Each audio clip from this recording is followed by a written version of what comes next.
is going on, YouTube? So coming back today with my next top 10, and yesterday I said I was going to do my top 10 most likely players to be the number 1 overall pick in 2017, and that's what I'm going to do. So start with number 10, and I have the Ole Miss QB Chad Kelly. So I think this is going to be a little bit of a thin quarterback class in 2017. Some other guys that might be declaring early: JT Barrett, Brad Kaya, I think, if he does declare, has a chance to be a first-round pick. Now, Chad Kelly to me is pretty much the clear-cut second-best quarterback in the class. It is, like I said, a pretty thin one as of right now.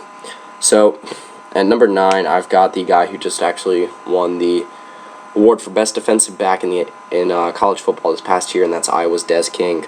So I think Des King goes into 2017 with kind of the same draft stock that Jalen Ramsey has right now. I think it is kind of a similar comparison between Jalen Tabor and Des King next year as Vernon Hargreaves and Jalen Ramsey this year. So at number 8, I've got the Alabama defensive lineman Jonathan Allen, a guy who actually looked like he was going to declare this past year, or actually in 2016, so this current year. But he ended up deciding to stay for another year to kind of be the featured part of the offensive line after Ashawn Robinson and Jaron Reed are actually going into the draft this year for Alabama. So at number 7, I've got the Tennessee defensive end Derek Barnett. So I think Derek Barnett will end up declaring 1 year early after his junior season. He's a guy that's recorded 20 career sacks, both 10 his freshman year and then 10 his sophomore year, and there's no reason to believe that it won't continue this year. Tennessee brings back an extremely good team and an extremely good defensive line, and I think a good year from Tennessee will only help out Derek Barnett that much more. So at number 6, I've got the Florida corner Jalen Tabor. So I mentioned him earlier. I do think he has a very similar draft stock to Vernon Hargreaves this current year, and I do think that Jalen Tabor currently will be the highest drafted cornerback. I don't know if a cornerback will go first overall, but I think if there is one that does, it will be Tabor.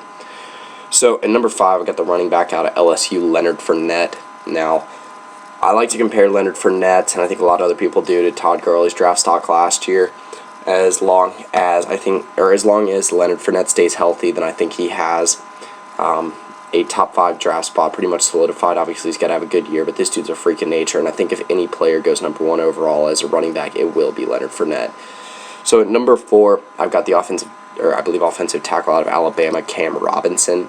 So Cam Robinson, I think, will be the first overall pick if there's any offensive lineman taken first overall. If you do notice, I don't have any other offensive linemen on this list so far, and that's really because I don't think anyone's emerged yet.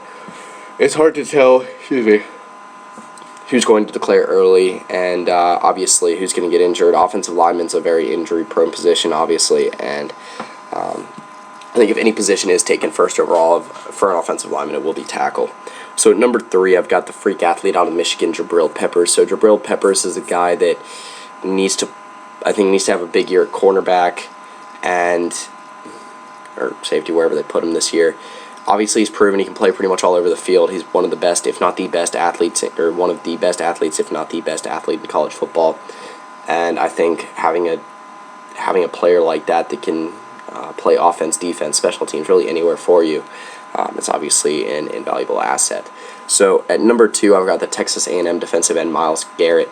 So Myles Garrett's been projected as a top 5 pick in this draft class for a while now. I think he will declare early, and I think he has a very good chance of being not only the first pass rusher taken, but a first overall pick. I think there's any position taken besides quarterback first overall, it's going to be Myles Garrett. So at number 1, I have the Clemson quarterback Deshaun Watson. Now, obviously, if he goes, he'd be declaring 1 year early, but I think he's actually going to. After this year, he will have put in some good time to Clemson, obviously leading him to a national championship this past year. Now, I think that Deshaun Watson's clear-cut as number 1 pick as clear-cut of number 1 pick as there's been in a while for the following year, being able to tell a year early. I think that he is honestly the best quarterback prospect since Andrew Luck. Now, obviously, Deshaun Watson has proved to be incredibly athletic. He is incredibly precise. I've mentioned this before. Jameis Winston was taken as the number 1 overall pick last year, and I just don't. I don't think that Jameis was as good or will be as good as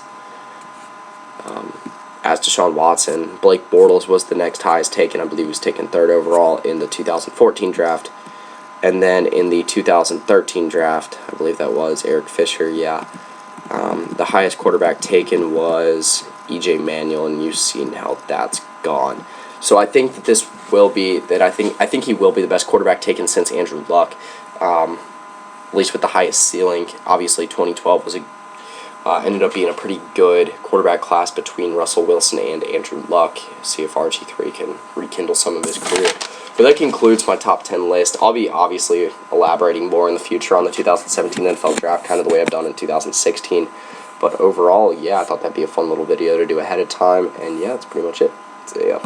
Which was the top 10 sleepers to watch the Combine. And with the Combine coming up, if it starts tomorrow, I'll look back and check that for sure. But I wanted to do my top 10 sleepers to watch in the NFL Draft. So these are guys that I think